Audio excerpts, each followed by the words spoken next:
స్కూల్లో అడ్మిషన్ దొరకడం కంటే ఒక ఎమ్మెల్యే టికెట్ దొరకడం చాలా ఈజీ మెలాడ్. మినిమం 5-6 నెలలు స్కూల్ చుట్టూ తిరగాలి తెలుసా. ఉన్నవి 30 సీట్లు, అమ్మేవి 3000 అప్లికేషన్లు. ఒక్కో అప్లికేషన్ ని 3000 చొప్పున కొన్నా సీట్ దొరుకుతుందని గ్యారంటీ లేదు సార్. పైగా లక్కీ డ్రా అంటున్నా డ్రాయర్లోది.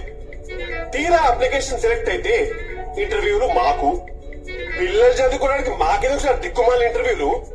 అంటే పిల్లలు స్కూల్లో చేరాలంటే పేరెంట్ డిగ్రీలు చదువురా సార్, అది మ్యాండేటరీయా?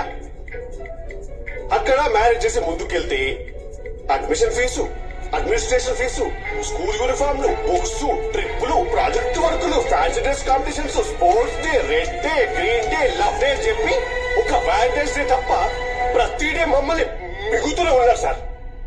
పిల్లలకు లైఫ్ అని చెప్పి మాకు లైఫ్ లేకుండా చేయడం ఏంటి సార్? అందుకే సార్ ఈ జనరేషన్ లో పిల్లల్ని కలాలంటే ఒక్కొక్కడి పడిపోతుంది.